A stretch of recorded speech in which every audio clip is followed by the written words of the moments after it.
Good morning, everyone.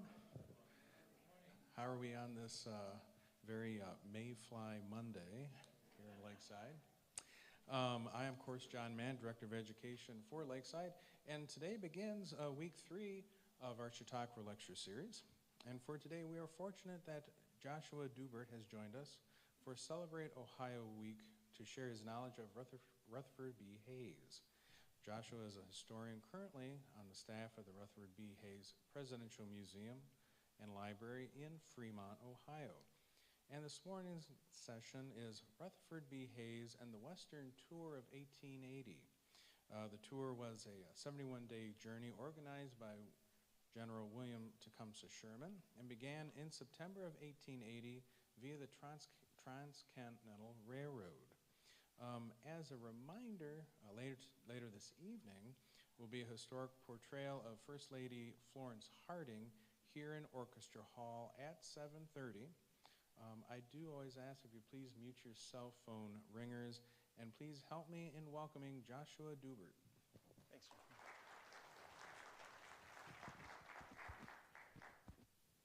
Thank you, John. Appreciate it. Hello, everyone. Everybody can hear me all right? All right, wonderful. Well, I am thrilled to be here today to talk to you about Rutherford Hayes and his Great Western Tour of 1880. It was really a unique tour for its time, rather bold in its scope and planning. As you see, there were many stops along the way. We're not going to be able to cover every single stop, or we'd be here for hours, but we're going to get a good look at quite a few of them and talk about some specific details that are pretty significant to some of them as well. So by the time of Rutherford Hayes' Great Western Tour, the West itself was rapidly becoming a closed frontier. There was, by this point, white settlement throughout all the states and territories of the U.S. You can see here the white areas are where there are under 2 inhabitants per square mile. You see how densely populated the East Coast is starting to spread out. And the railways are connecting coast to coast by this point. So by May 10th, 1869, the Transcontinental Railroad is built, and so the country is able to be traversed from the east to the west. While in office, Rutherford Hayes traveled to more than any 19th century president. He visited 32 of the 38 states and 6 of the 9 territories. Lucy and members of his cabinet accompanied the president on tours that were intended to promote unity and to advance issues that Hayes felt were the most important to the country's future. So education, civil service reform, sound currency, and inequality. So like George Washington and James Madison before him, or I'm sorry, James Monroe before him, Hayes thought that it was important that people actually see their president. And Rutherford became known as Rutherford the Rover because of his constant traveling during his single or 4-year term. And during this, Hayes ventured to New England, the South, and of course extensively throughout the West, as we'll see. He went on various shorter trips to attend fairs, dedications, commencements, historical anniversaries, and he helped to dedicate the Museum of Natural History and the the Metropolitan Museum of Art. And he received honorary degrees from Harvard and Yale, visited Mount Vernon and Madison's Montpelier, and traveled to see Dakota Territory just before the harvest so he could see the fields. Very beautiful. So his 1880 tour of the western United States was the grandest and most far-reaching of all his travels by far. He made almost as many stops during it than on all of his previous presidential ventures combined. So in total, the trip lasted 71 days, spanning August 26th to November 2nd. It made stops in 80 cities, in 11 states, and 5 territories. 8 states were actually west of the Mississippi. And I'll just pause here to describe that. What we're seeing here, I can kind of point at it here, I don't know if you can see, but this dark line is his travel to the west, and then the dotted line here is him returning. So he kind of did this sort of grand loop going up to the top of the northwest and then heading down.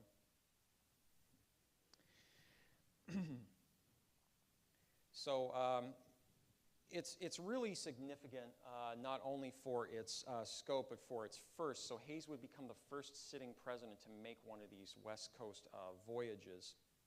And he would also be the first to, again, as president, set foot in California.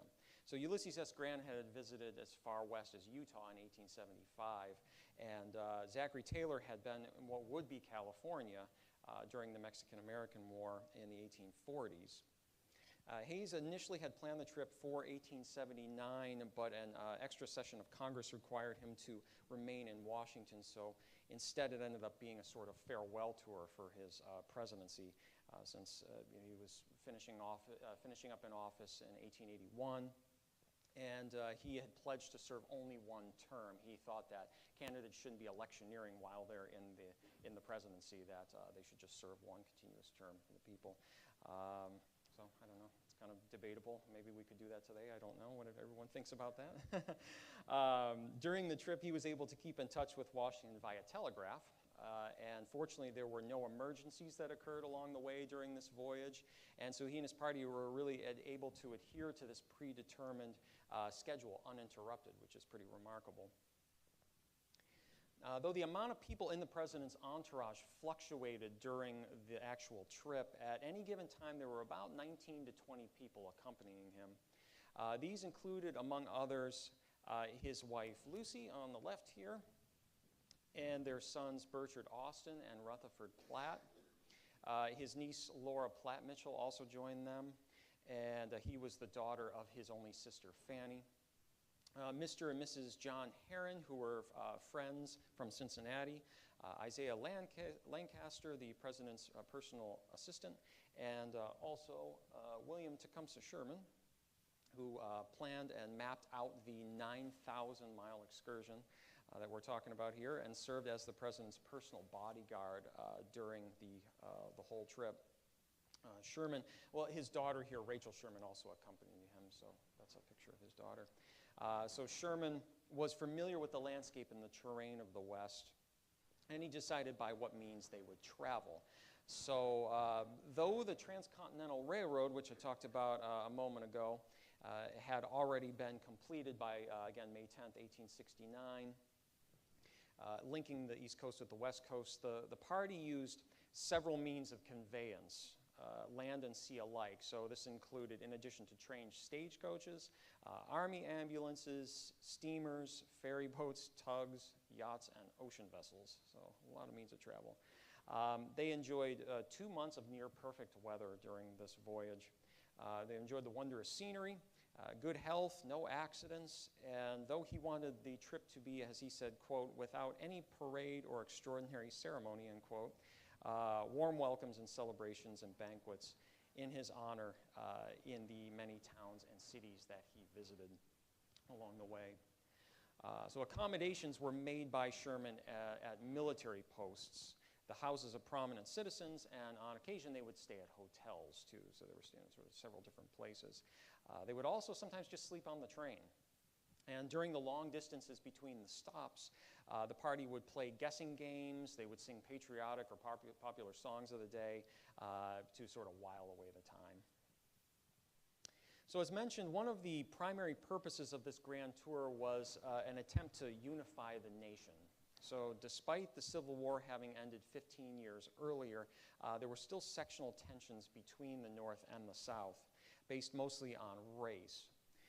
Hayes's own contested election of 1876, which really garnered calls for renewal of aggressions, though really not seriously, between political Republican versus Democrat, but also regional factions, was evidence of the disharmony that's really plaguing the postbellum U.S. at the end of Reconstruction. So using the prestige of his office, Hayes sought to dispel tension and reunify the nation by promoting American pride and the optimistic future that came with technological advances, industrialism, and of course the resulting material progress that's coming from all this.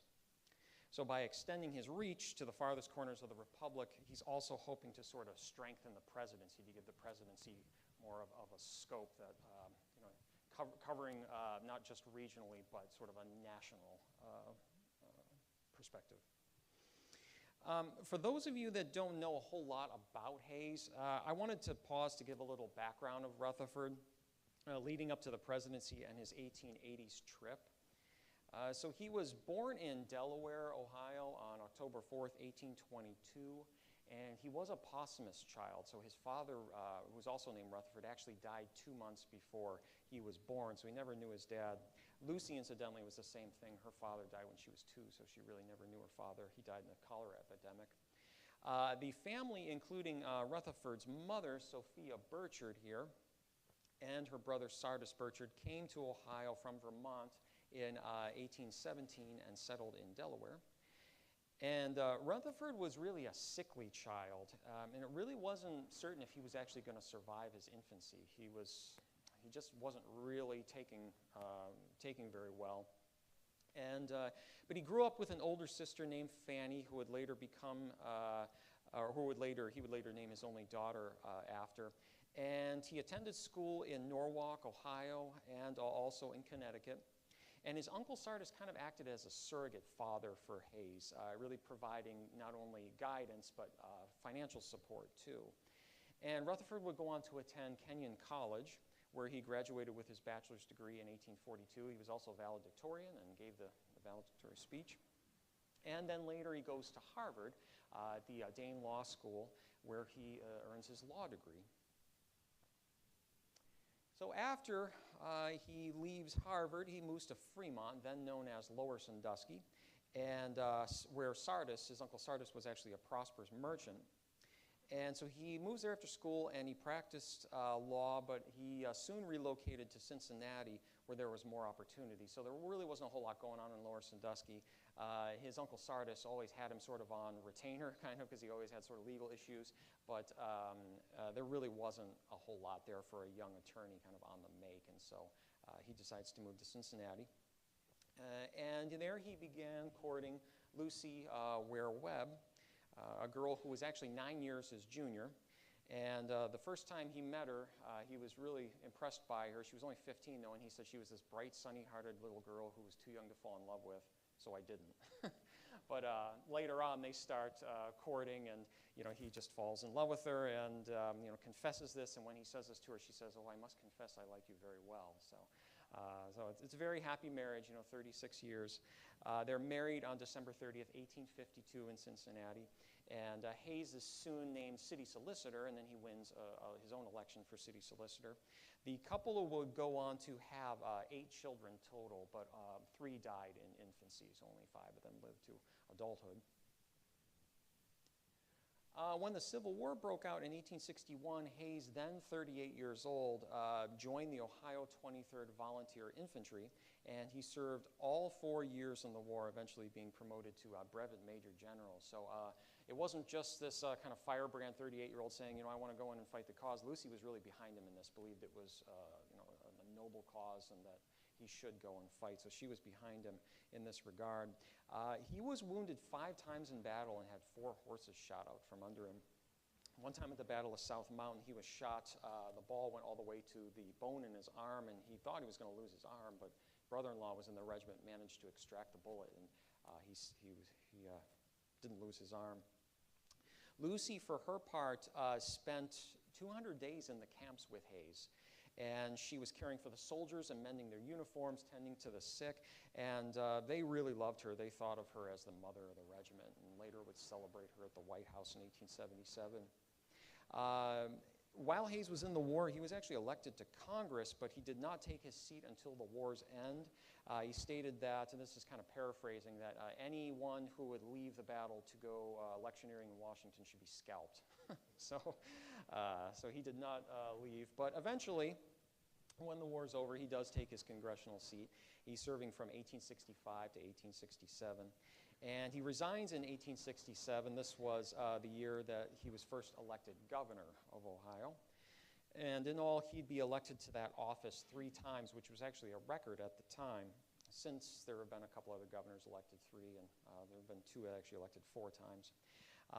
When he was serving as governor on the 3rd time, he was nominated as the Republican candidate for the presidency in 1876. And the election that year was highly contested, as some of you may know. Hayes was up against Democratic candidate Samuel Tilden here. He was also a governor, but of New York. And Tilden received around 250,000 more votes than Hayes. But the results in Florida, South Carolina, and Louisiana were questioned by the Republicans due to the suspicion of voter fraud. Really, whites in those states and other southern states were terrorizing black Americans at the time and at the polls, and they're keeping them from voting. And so what's happening here is the belief of the Republicans, and most likely this is the case, that if African Americans had been able to vote unimpeded from the polls, Hayes would have probably won the election by what he technically lost the amount of votes of. There was electoral fraud in both camps, just to be clear. There was, later on they found mass Democratic fraud, but there was also some fraud on the Republican side as well. But how this is settled is an electoral commission is established, and in the end, the votes from the 3 contested states were thrown out, and Hayes won the presidency by 1 electoral vote, so 185 to 184. One of the central questions of this election revolves around this notion of whether or not Hayes made a deal with Democrats for the presidency. And historian C. Vann Woodward coined this phrase, the Compromise of 1877, in his 1951 book, Reunion and Reaction. So in it, Woodward argues that representatives from both parties met at the Wormley Hotel in Washington, D.C. on February 26, 1877. They did actually meet there, but not for the same reasons that it seems, as Woodward outlines. And what he says is that the so-called agreement is as follows, that Hayes would withdraw troops from the State House property in 3 contested states. Funds would be provided to build the Texas and Pacific Railroad. A Southerner would be appointed as Postmaster General, and funds would be appropriated to rebuild the economy of the South. And finally, the solution of the race problem would be left to the state governments in the South. Now, the solution of the race problem, the problem with this argument is that Hayes stated during the campaign that the remaining southern states would be returned to local rule if they would uphold the rights of all citizens. In this, Hayes is really naive in believing that white citizens are going to respect the rights of African Americans. Also during the campaign, Hayes promised to appoint a Southerner to his cabinet as a move toward unification and bipartisan cooperation, and he does this, David M. Key, who becomes Postmaster General. During Hayes' presidency, the South didn't receive any large influx of money to rebuild its economy, nor were any appropriations made for the Texas and Pacific Railroad. So really, all of these things that Woodward argues that were agreed to at this Wormley Hotel meeting that's supposed to be this like backdoor thing, really were all already outlined by Hayes in his campaign speeches. So there really wasn't a compromise. During Hayes' single term as president, 1877-1881, he followed his own maxim, he who serves his party best serves his country best. In advancing the cause of civil service reform and adhering to campaign promises of a single term, Hayes helped to really restore the public's confidence in the chief of state. He had to contend not only with a hostile and largely Democratic Congress, but sectional and labor issues. One of these issues was the Great Railroad Strike of 1877, which began when the Baltimore and Ohio Railroad cut wages in West Virginia for the 3rd time that year. This led to, for the first time, strikes spreading in multiple states, which forced Hayes to authorize federal troops to quell the uprising. The first time a president had used such federal force as a means of domestic law enforcement. Hayes inherited an unfavorable Indian policy from previous administrations and was, in the beginning, in favor of the reservation system. The removal of the Nez Perce and Ponca Indians from their ancestral homelands happened under Hayes' watch. But soon he decided on another course, so what's called Americanization. This focused on civilizing indigenous peoples by stripping away their culture and language. The aim was to make really self-sufficient farmers and then really contributors to American society. And so the children were sent to off-reservation schools designed specifically for the indoctrination of Native Americans. At these schools, Indian children were given new names, haircuts, and uniforms, and they were converted to Christianity and were forbidden to speak their native language. or practice their religions. And the aim is really to destroy all traces of Indianness in these children. In other policies, Hayes was really a proponent of the gold standard, and he vetoed the Bland-Allison Act of 1878, which sought to introduce bimetallism into the U.S. economy. And Congress actually passed the bill over his veto. Another issue was civil service reform. So Hayes believed that government employees should be hired based on merit, not familiar or political connections. And he was against the spoil system where successful political candidates gave jobs to friends or political supporters. And Hayes took on the most infamous patronage source of all, I guess you could say, the New York Customs House, headed by Senator Conkling there. And he even fired its collector, future President Chester A. Arthur. Hayes also worked to promote conciliation between the North and South and restore national harmony, something which he strove for really throughout his term and which was, again, one of the primary aims of his Western tour. So venturing west, his hope was also to strengthen the ties of the Western territories and states to the Union.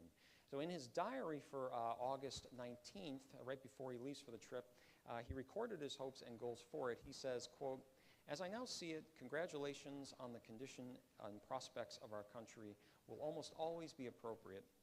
In order to make the talks practically useful, not merely vain boasting, let me trace the favorable conditions to the adoption of sound principles and warn the people of some evils existing which threaten our future, such as popular illiteracy, sectional and race prejudices, etc., etc."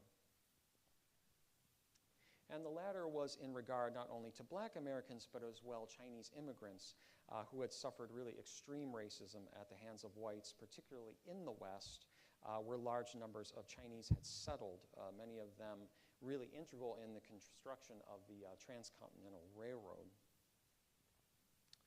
So getting back to the Western trip now that we've kind of given a little background on Rutherford, on June 18th, 1880, Rutherford Hayes announced his plans for a tour of the West and Pacific Coast.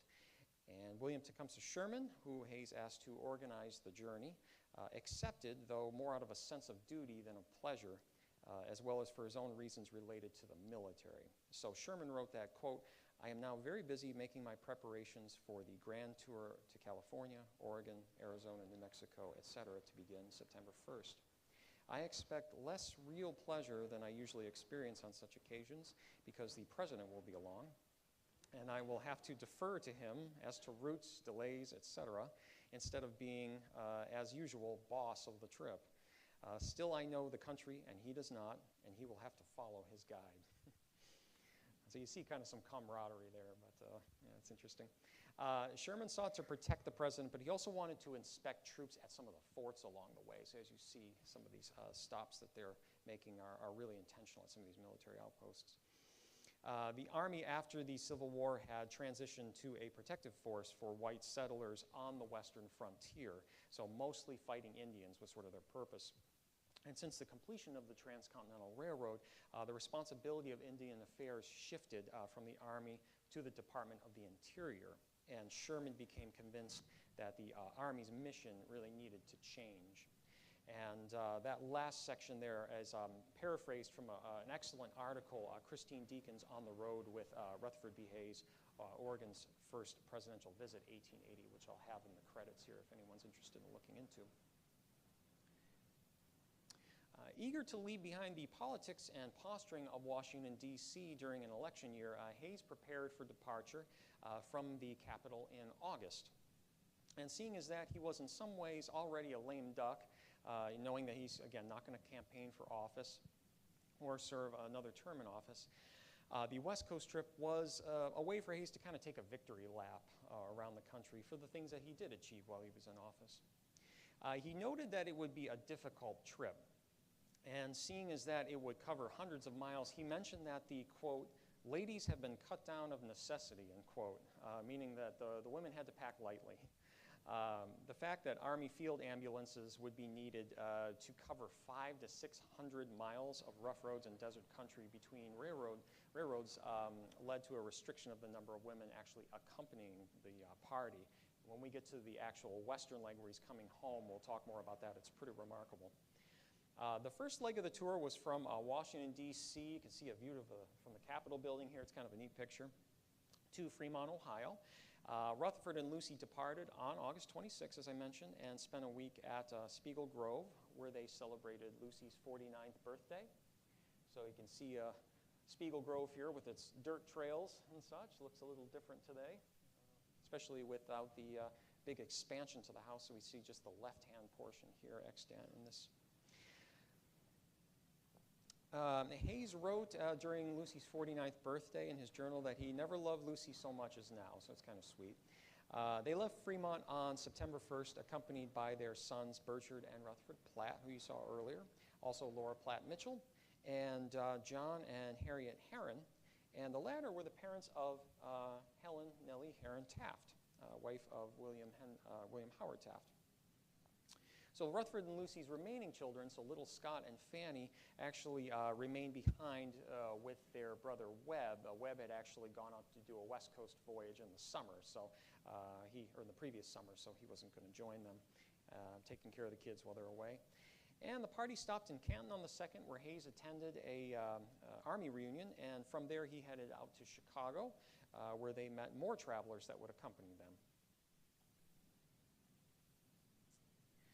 So the special train conveying the president and his party to Chicago consisted of 4 private Pullman Palace cars, a Chicago, Burlington, and Quincy dining room car, and also a baggage car. And that's from a newspaper account that was in Hayes' scrapbook. And as you can see here, this is the inside of a Pullman car, very grand, very fancy. Looks very comfortable too. Later, Secretary of War Alexander Ramsey would join them in Omaha, Nebraska on September 3rd. And according to a contemporary newspaper account, there was no reception for them in the city due to a misunderstanding of when the party would arrive. And the streets were so muddy that they were almost impassable. Stopping in Burlington, that's Secretary Alexander Ramsey. I forgot that slide. Stopping in Burlington, Iowa on the way, Hayes gave a short speech that rang with many of the tenets noted in his August 19th diary entry that I read to you earlier. He says, quote, "There should be everywhere free schools that will fit every man to vote. Mere voters are simply powder and ball for demigods. Let a means of education be provided by the general government. Some sections of the country never had any education. We have cast on the colored people of the South the duty of citizenship, and we can't complete that great work until we give them the means of becoming as great as they may with education. If we would make Reconstruction complete, we must also give every Southern white the same means of becoming a power and not a machine," end quote. So after greeting crowds with a short speech in Cheyenne, Wyoming territory on September 4th, where the president received a 38-gun salute, so one for every state in the nation, Rutherford and his party set out for Utah territory. So Utah would become the 45th state in 1896, and one of the conditions of Utah's statehood was that its population, so by and large Mormons, would renounce polygamy or plural marriage, which they did in 1890. So the party was accompanied by Lieutenant Charles Rutherford Noyes, son of the president's cousin Horatio Noyes. And Charles actually kept a diary of his experiences, and is the only known participant of the party to keep such a detailed record of his travels. The first stop in Utah was Ogden, where the president gave a very brief 2-line greeting from the train platform, and we'll see that happening more and more as time goes on. He's exhausted by giving all these greetings. From there, they set out for Salt Lake City, which is the first major stop of this trip. So as the train passed through Utah, the Hayeses were astonished by the landscape of Utah. They took the 25-mile route through Echo Canyon with its 1,000-foot walls and rugged geological features. And Burchard and Rutherford Platt and friends rode on the locomotive's cowcatcher. So if anybody's not sure what that is, it's the pointed metal front of the train, to kind of sweep things off the tracks. And Rutherford and Lucy are in the cab riding, so that must have been fun, with the engineer they're riding with. And Charles Noyes describes the scenery of Echo Canyon in detail in his journal. He says, quote, "The wonderful rock formations on both sides of the track and the high cliffs attracted our attention. We noted the Devil's Slide and the Devil's Gate on several occasions as we sped along.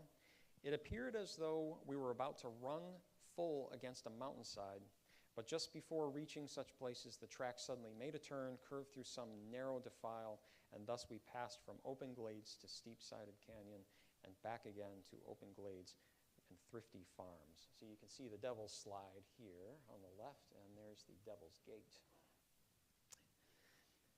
When they reached Salt Lake City here, the party was entertained by Governor Murray and the Gentiles, and a public reception for the party was held at the Walker House parlors and allowed, as they said, quote, "citizens of various classes to attend, to take the advantage of the opportunity to shake hands with the president, the first lady, and the other distinguished visitors that are accompanying them." So due to his despising of theocracy, I should say, Hayes refused the city's hospitality, though, and the presidential party, they did mingle with some Mormon leaders, but again, they're not accepting the hospitality officially. One local paper, the Herald, would actually rail against Rutherford for what they saw as a presidential snub.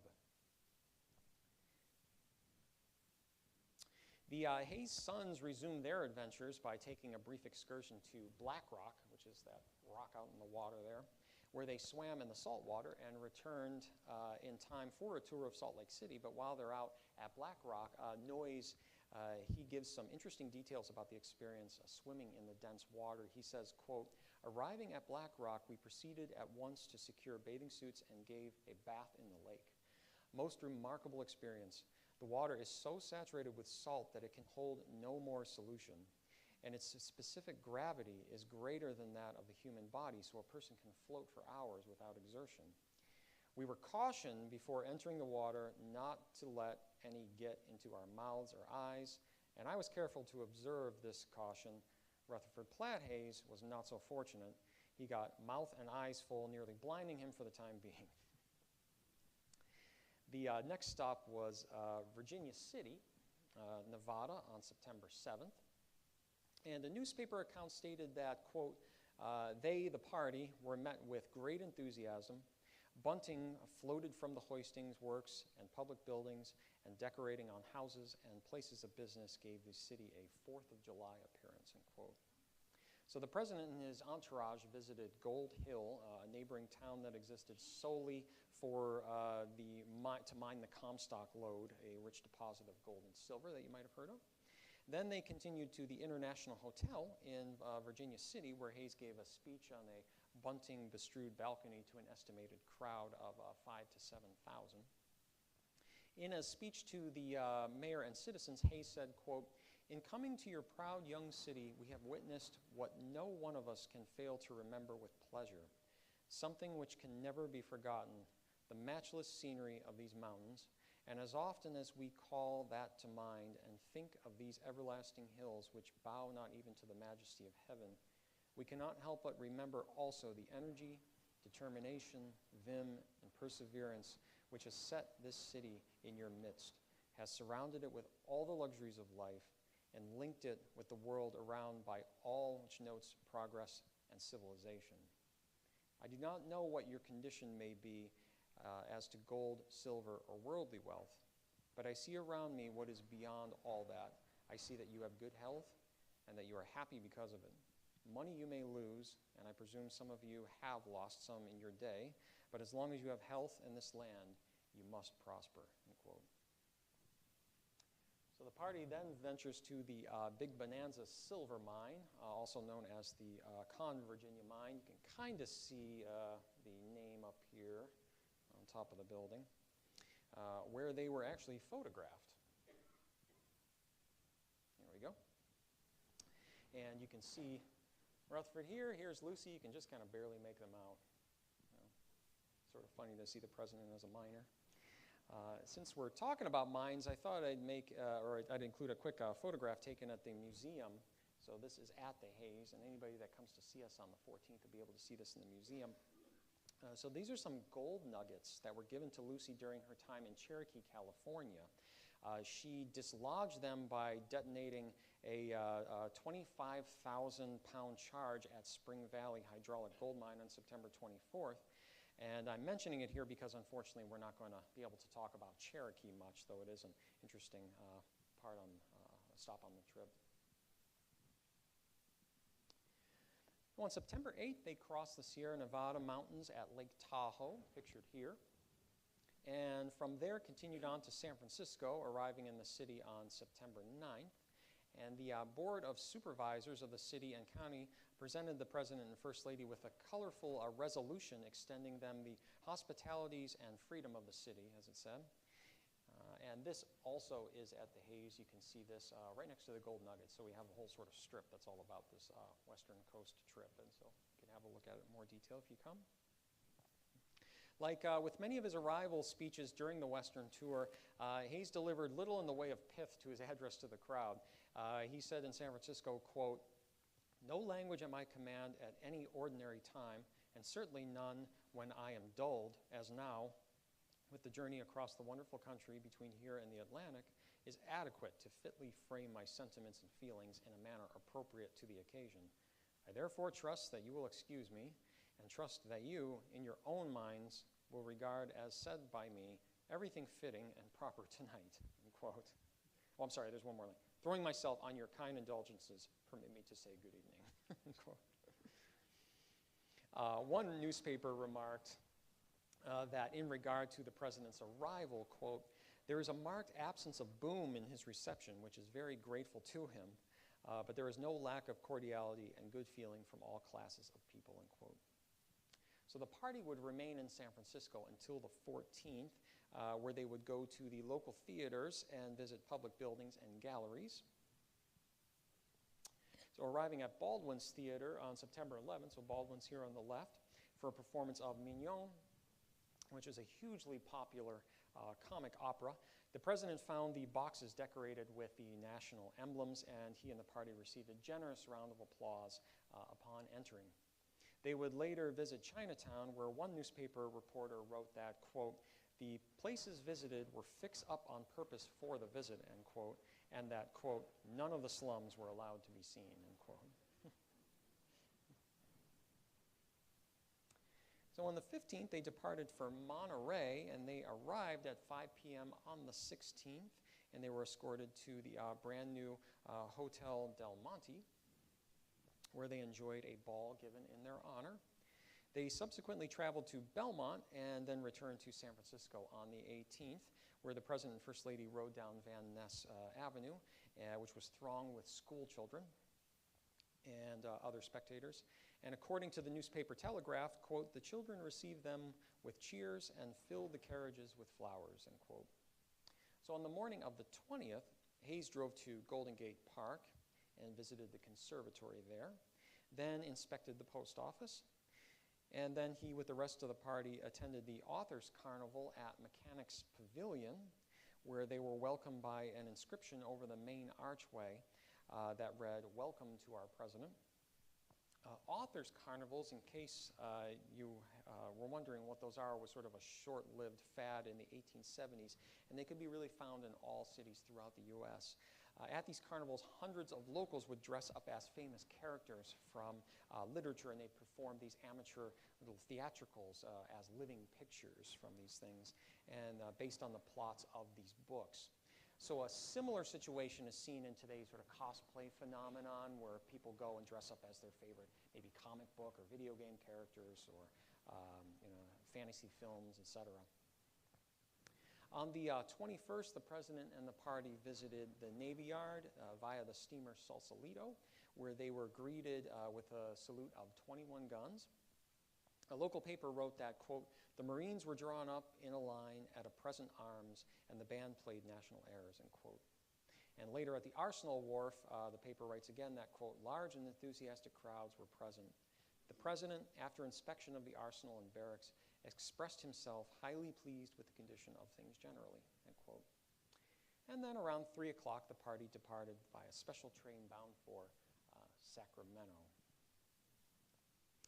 So on the 22nd, the president and crew were welcomed by former governor of California, Leland Stanford, who was a robber baron, who was the president of the Central Pacific Railroad, and he's really instrumental in the creation of the Transcontinental Railroad.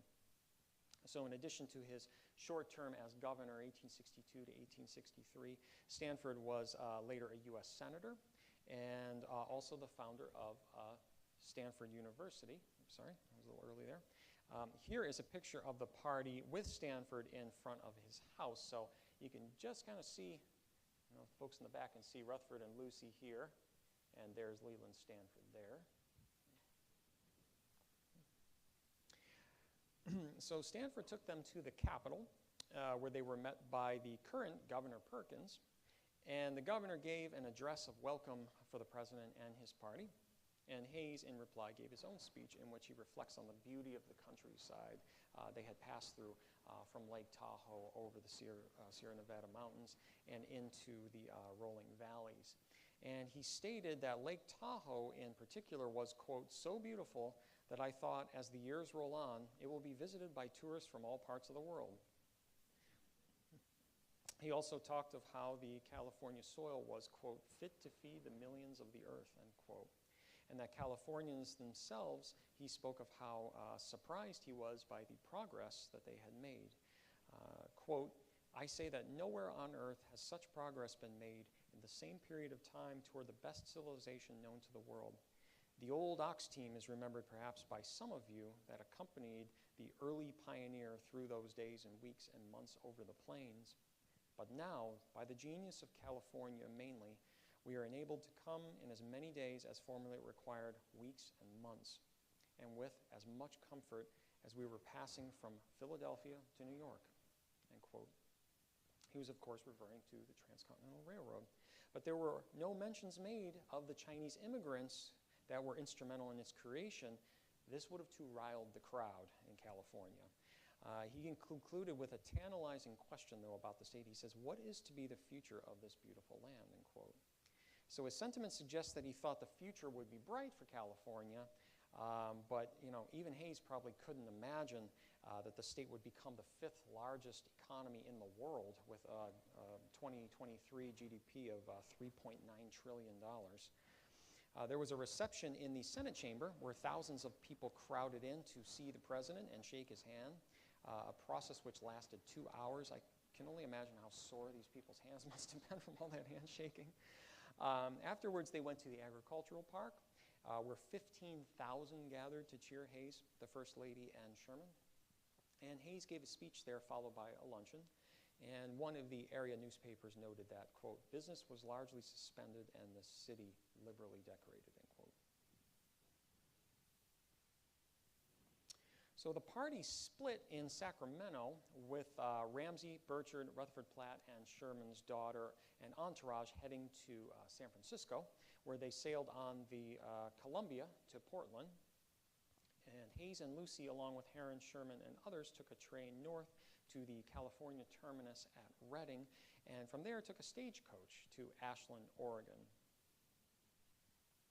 So Sherman was particularly anxious about this route, seeing as that a serial stagecoach robber named Charles Blackbart Bowles had struck on the same route only days before, and he would strike again actually on November 20th.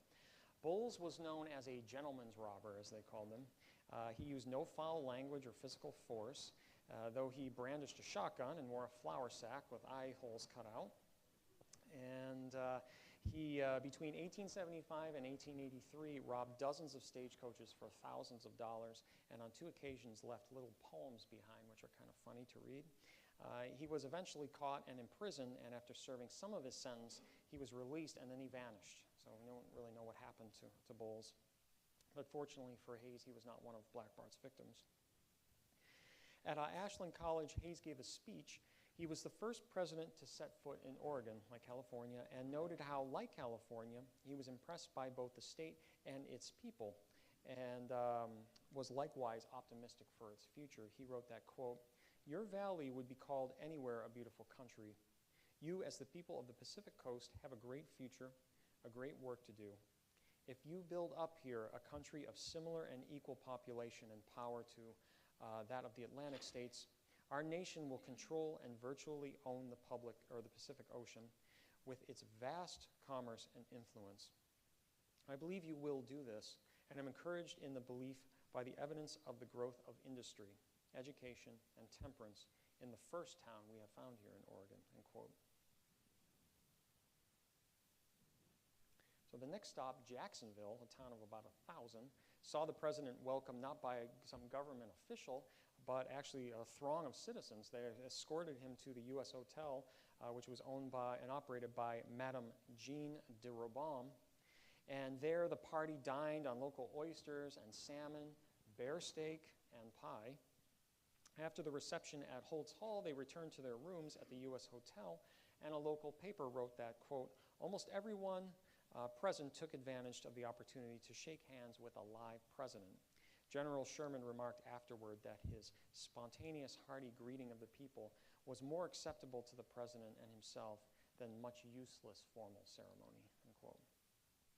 So there was an interesting interaction that happened after breakfast the following morning, though. De Robaume approached the stagecoach as the party was boarding, and she demanded that a bill be paid for her service. And when Mr. Herron, acting as the president's secretary, asked how much, she told him $100, which was a lot of money. And Herron countered with, "We don't wish to buy your hotel, madam." And so he handed over $25 in gold coin, and the party was off. And this sort of kind of ruined her reputation in the area for trying to sort of be too selfish. In Eugene, where the party was met by a brass band in full uniform and several hundred people, Hayes spoke to a crowd about how pleased he was to see throughout Oregon happy American homes, as he called them, and delighted in the fact that he and his party had enjoyed a friendly and clement passage through the state. He also notes how they have been fortunate not to run into any of these stagecoach robbers. He says, quote, our visit has been most agreeable along the whole route. Much we have heard of the route and its great mountains and fine scenery, but we are told before starting that the route by sea was greatly to be preferred because we were likely to be visited by road agents, a class of people whose acquaintance is not considered by any means desirable, and we were told of rain and fogs said to be always prevalent in Oregon, but we have met none of these discomforts and difficulties. We were not visited by road agents, probably because these gentlemen are sagacious and know it would not be profitable. Our ladies and all concerned have been exceedingly gratified by what they saw along the route. It is a little remarkable that they didn't encounter much rain in Oregon. Later in Salem, where the president and the party visited for all of 90 minutes, Hayes tried to give a speech to a noisy crowd, but he just gave up. They were just too loud. There was also contention there, though, regarding how Hayes would be greeted.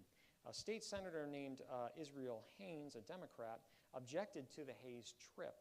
He did not believe the president and several principal officers of the nation should be traveling around the country while leaving the business of the nation to clerks in Washington, D.C.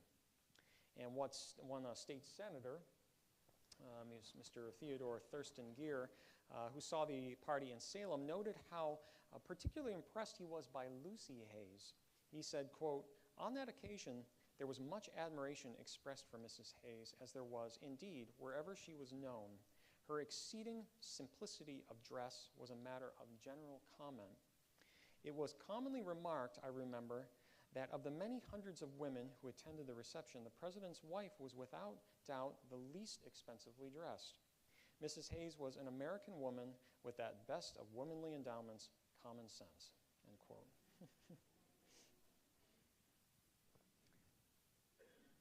So on the way to Portland, they stopped at the Metropolitan Hotel, which you can see the sign here, so this is the actual place, in Rosenberg, Oregon.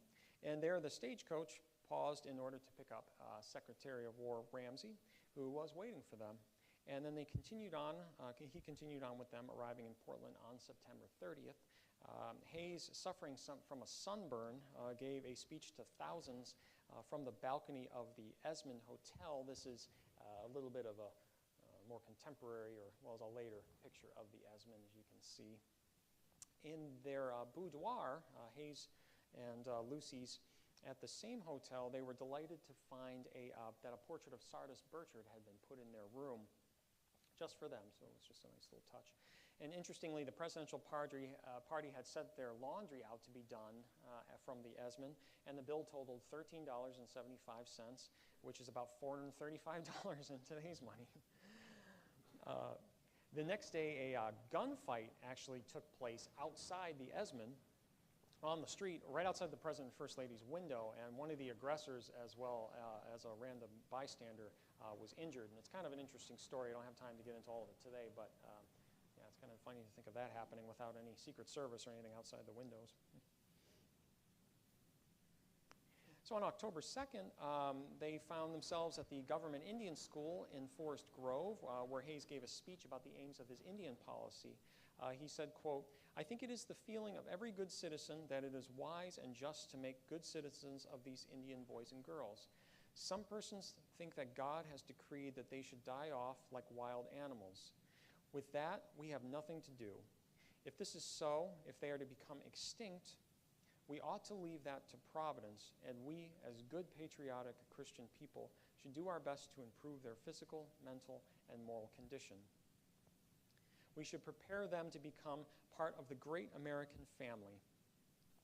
This country was once theirs. They owned it as much as you own your farms. We have displaced them and are now completing that work. I am glad that Oregon has taken a step in the right direction, preparing Indian boys and girls to become good, law-abiding citizens." On October 4th, Hayes celebrated his 58th birthday aboard the Wide West, which followed the Columbia River east to Umatilla and the Dalles, where Lucy was presented with a basket of Oregon apples, and she was astounded by their perfection of the fruit, the size, and then later the flavor.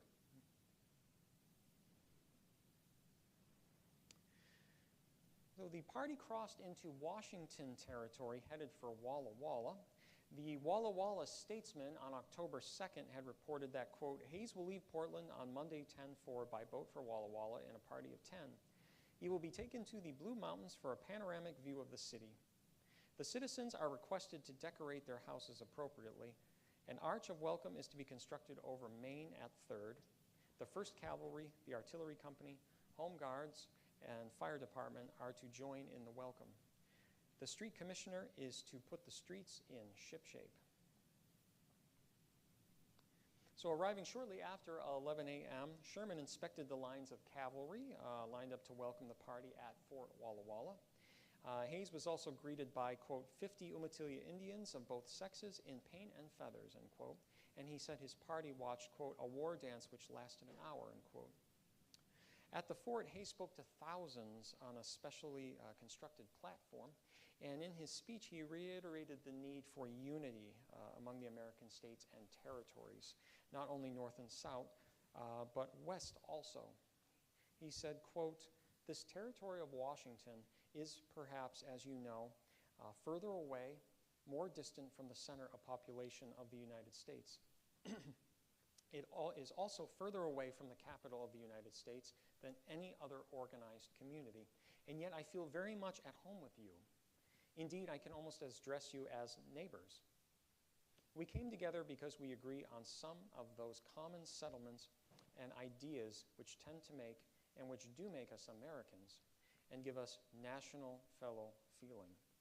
All of sectional animosity and all of bitterness that there may be between living widely apart disappear as we come together and meet each other face to face and shake each other's hands.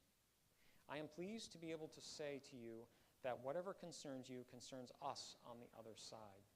We wish to see you prosperous and growing and enjoying all the benefits that come from that prosperity. We wish to see our country united by bands of iron," of course referring to the railroad, "and wherever there are water courses that may be employed in the great carrying traffic, we wish to see them opened by the government. And that is one of the things we wish to see done for this country, and now we have come to see it for ourselves." End quote. They had stayed at the residence of Michael B. Ward here, Mr. Ward on the left, a statesman and stock agent, where they had this picture taken. So again, you can make out Rutherford and Lucy here, Michael B. Ward there in the back. And apparently, going back here, the Ward house here was the only acceptable and spacious accommodations in the city that they could stay at. A pretty fine house, I think. The president and his crew remained in Washington Territory until October 15th, making stops at Fort Vancouver, where they inspected troops, and then on to Colima, Olympia, and Tacoma, and enjoying the Puget Sound and Seattle. Yes, that is Seattle, believe it or not, where they made a grand entrance. According to Laura Platt Mitchell, quote, "As we drew near Seattle, a fleet of 7 vessels, the flag-strung revenue cutter, and big and little steamboats came to meet us, first circled around us, and ranging themselves on either hand escorted us into the port," end quote. And from there, they ventured into Astoria, Oregon, where they stayed at the Occident Hotel. And there they dined on local seafood and berries from local gardens. And after the meal, DeWitt Clinton Ireland, who's mayor of Astoria, wanted to give a little speech. And as historian Christine Deacon writes, again in her Western article about this trip, that Lucy Hayes, quote, "who had been on the road for 45 days, traveled on boats and stagecoaches, been served bear, toured a coal mine, narrowly missed a gunfight in the streets of Portland, and heard 'Hail to the Chief' over and over again, was weary," end quote. Lucy interrupted the mayor, mentioning that with such good cooking, speeches were unnecessary, and the mayor just deferred to her, desisted. Departing again on the Columbia on October 16th, the travelers began their return voyage to the east. And while aboard the ship, Laura Platt Mitchell wrote a letter on October 17th to little Fanny and Scott Hayes back at Spiegel Grove. And she remarked in particular about Lucy that, quote, "Your mama wishes me to tell you what a superb sailor she has grown. For 24 hours we have been on the ocean, and she sings and talks and laughs like the jolliest Jack Tar of them all." And Jack Tar is a sailor, for anybody that didn't know. "To be sure, the ocean seems holding its breath, or rising and falling with the gentlest sighs, so that we hardly feel its throb. But it is the ocean, and we are a-sailing over it, and proud that we are able-bodied, though a hypochondriac could hardly imagine himself seasick on this serene sea in the smooth-going steamer," end quote. So they arrived back in San Francisco on the 19th, and from there they set out to the Yosemite Valley. And kind of hard to see here. You just kind of barely see Rutherford and Lucy. Might be able to make out the beard going through Yosemite. And so it's not yet a national park, but they're enjoying this dramatic scenery. And then they head to Los Angeles. Yeah, I know. General Sherman gave a speech there noting how in the mid-century it had taken 198 days to reach LA from DC, but that with the presence of railroads now ubiquitous in the US, the time had been cut down to merely 8. It's pretty remarkable. He also remarked on the dramatic changes of the city itself, declaring that, quote, "I was here 30 years ago. I now trace merely the vestige of the adobe village then here. I now find the results of enterprise in a beautiful city. Your city and region are the most beautiful and attractive in the world. It must become more and more sought, both as a place of popular resort and as a place of residence." Again, if you can only see it now. The population in 1850 was 1,610. In 1880, it was 11,183, but by 1890, the population quintuples. He spent about 6 hours in the city total, and he was greeted by the usual throng of admirers. But here as well, the whistles of the city's factories, which is a sign of the burgeoning industrial forces that are just beginning to become established in LA. So a procession commenced from city center to the rural outskirts, where the party passed so close under citrus trees that they were able to actually pluck oranges from the trees. And local ranchers sent boxes of their own fruit as gift to the president and first lady. And the party proceeded to the newly born University of Southern California, dedicated just 6 weeks earlier, and serving less than 100 students at the time. From there, they went to the Cosmopolitan Hotel. Sorry, that orange is kind of bright. where they dined, perusing menus in French printed on white satin. And after dining, he spoke to a crowd of 5,000 in front of the Baker Block, this building here, which was a massive 3-story center of commerce that contained shops, offices, and apartments. And he told the crowd that he had now visited states in the U.S. from coast to coast, and that he was glad to find the spirit of Americanism throughout that unified them. This extended to the millions of immigrants coming from the Old World. From here, they visited the Horticultural Pavilion, where they dined again, this time at the New England Kitchen. Lucy was given a red, white, and blue cambric cup and saucer, and the president was apparently intrigued by the baby chick incubator and the bee exhibit.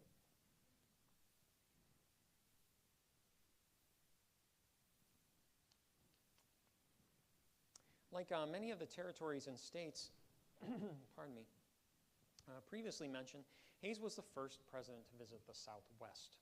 And he did not have much time to really spend on this last leg of his journey home. He needed to get back to Fremont in order to cast his vote for longtime friend, colleague, and fellow Ohioan James A. Garfield for 20th president, and also Chester A. Arthur as vice president by November 2nd, so he had to get back by then. From Los Angeles, the train chugged on at 40 miles an hour across the desert toward the next stop, Yuma, where they arrived at 3 a.m. on October 24th. This was not a long stop, as Secretary Ramsey put it, quote, "Yuma City itself is a sad, hot place. All the houses are adobe and of the most wretched style," end quote.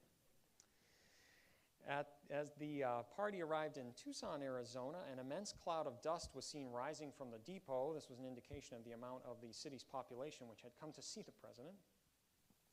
And the Arizona Weekly Citizen called the arrival of the president, quote, "the most memorable event in the annals of Tucson and Arizona," end quote.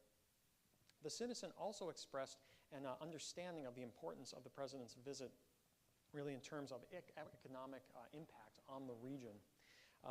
It said, quote, that the importance of our vast resources, our great industries, and our needs will be better understood and cannot but further the legislation needed to foster and advance our interests. The president can now more clearly comprehend the situation of affairs in this great section of our common country, and our people will be all the better for having met the head of the nation of which they form a part, end quote. So the paper went on to mention that citizens of the city were invited upon the president's train car, where they were, quote, "made to feel thoroughly at home by the affable and kindly manner of the entire party." Mrs. Hayes particularly made an exceedingly favorable impression, her beauty, kindly face, and simple manners winning the hearts of all present. The entire presidential party seemed more like a picnic excursion than like a congregation of the chief people of our nation. All were dressed in traveling attire, and nothing could exceed the pleasant cordiality with which they received their visitors, end quote. And the Citizen would go on to conclude that Hayes was, in his turn, quote, "gratified to see the American sentiment prevailing here," end quote. To the people of Tucson, Hayes would give these parting words. He'd say, quote, "endeavor to have such good schools that the rich cannot do better than to send their children to them, and the poor will have as good educational advantage as any," end quote. General Sherman added that he found Tucson to be a, quote, "very handsome city with great signs of life," end quote, and that he, quote, "hoped all who heard him would strive to foster a spirit of nationality and be American in every sense of the word," end quote. And after this, a public reception would later be held at the home of Leonard Williams, which you see pictured here.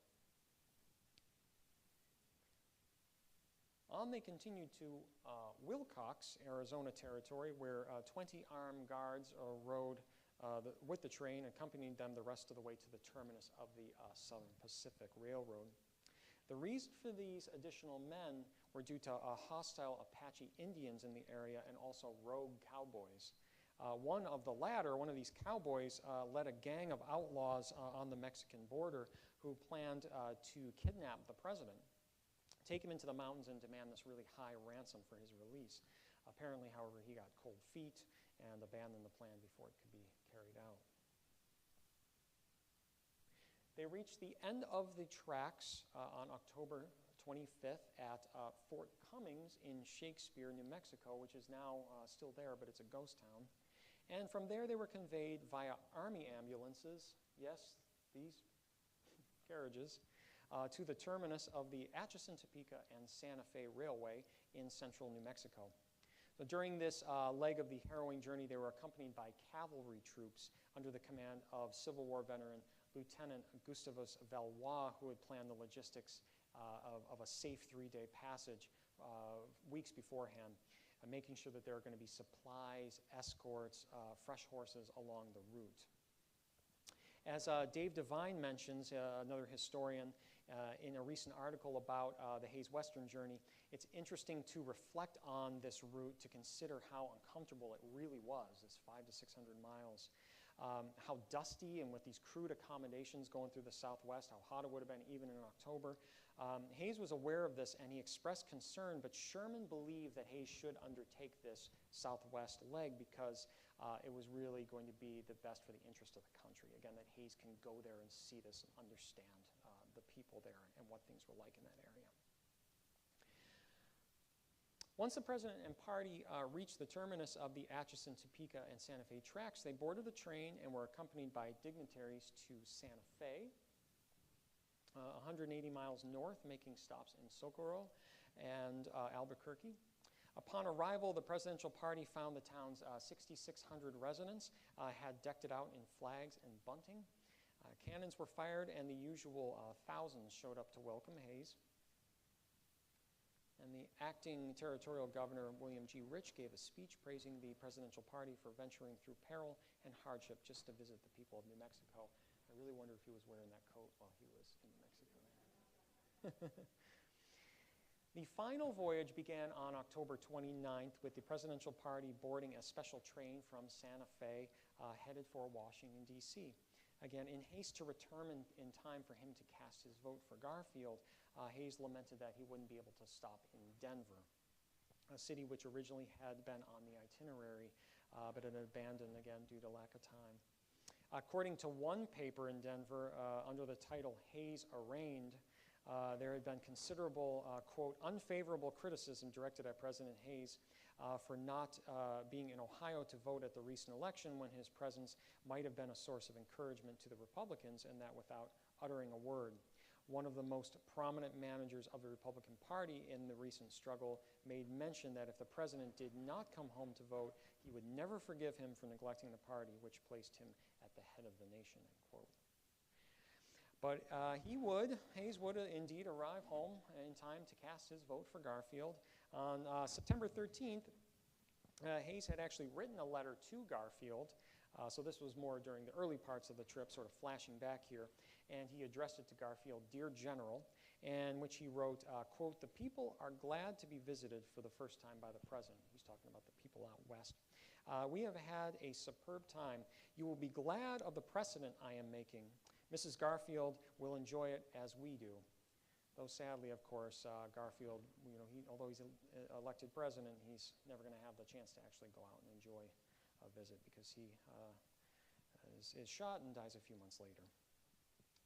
On his return home, Hayes would stop in Kansas City, Missouri, where the tour party broke and made their respective connections to their different places throughout the country. And the Hayeses boarded the Wabash Railroad, headed through Hannibal, Missouri, Mark Twain's hometown, where Hayes stopped to visit, and then on to Topeka, Kansas. And I just want to pause here a minute to, if you recognize him here, but that's Mr. Clemens in front of his house, birthplace house in Hannibal there. So I swung by to visit him, and someone's taken a picture of him. Of course, wherever Twain went, people followed. In Keokuk, Iowa, a rumor spread that President Hayes had died of heart disease on the rail ride home.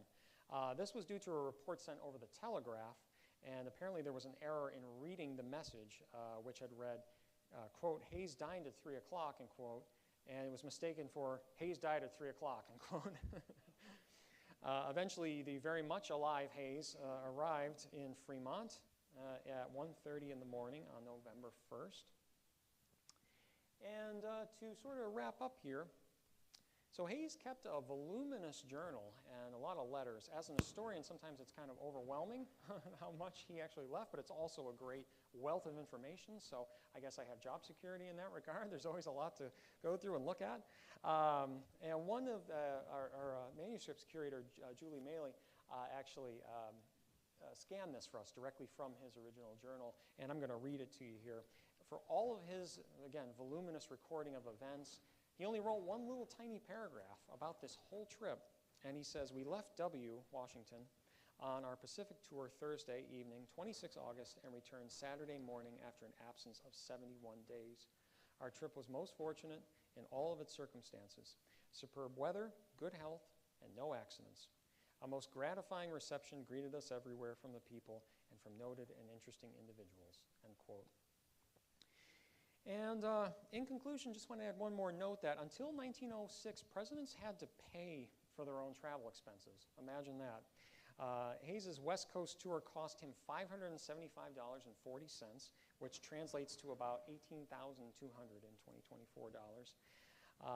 The president saved money by lodging at these private residences, military installations, as well as something called the free pass system on the railroads, which is the latter was a system that allowed elected officials to ride free on the train, so he saved some money that way.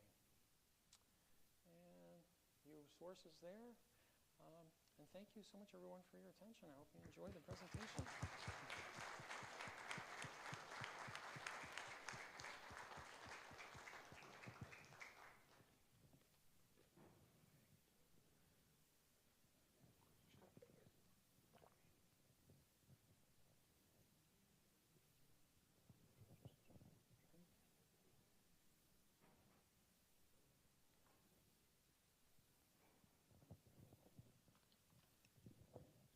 So you didn't mention anything about the press entourage that accompanied him. How was he covered by the press if they weren't embedded with the trip? Good question. I haven't found a lot of information about that, to be honest. I know that the local papers are showing up wherever he is, and they're recording, and then they're sort of also telegraphing to other areas around the country. So, for instance, some of the newspaper reports I'm recounting were actually in Arizona, and they're talking about California, and because they're sort of anticipating this, and they're kind of giving the people in Arizona territory a sort of preview of what's happening, so they kind of know what to expect. Good question. Full disclosure, I'm fairly new at the Hayes as well, and so I'm still doing some more research into some of these topics, and but yeah, that'll be interesting to learn about more how they were tagging along. Well, then, of course, you're familiar with his cottage up here, or the cottage he stayed at Sycamore and 3rd to host the GAR reunions.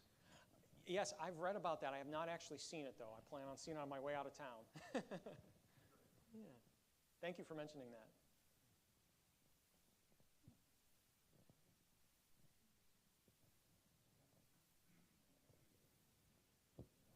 For you, John, could you tell us more about Friday? Right. Well, thank you for the plug, Karen. Right. So on Friday at 9:15, I have a scheduled field trip at the Hayes Museum and the Archives. It's a behind-the-scenes tour. If you're interested to register, you would just go to our website and complete the registration process. I did check before this session began, and there was 18 people signed up, which means there's 6 still open. So if you're interested, hop on your computers to register. The total, of course, is 25 for that. So thank you very much. And I can, if you'd like, John, I can give a tiny little preview about some of the tour, at least for the house. Yeah, that'd be swell. Yeah, so I'll be leading the tour of the house, and we're planning on going sort of all the nooks and crannies, so seeing the serving quarters, which is really sort of looks like a haunted house because it's a bunch of collections with white sheets over it, which is what happens to the servant quarters usually. We'll also go up to the attic, and I'd like to take some people in the basement. We'll see how it goes. But there are all sorts of different little areas of the house that are interesting behind the scenes that we can have a look at, so it should be a lot of fun.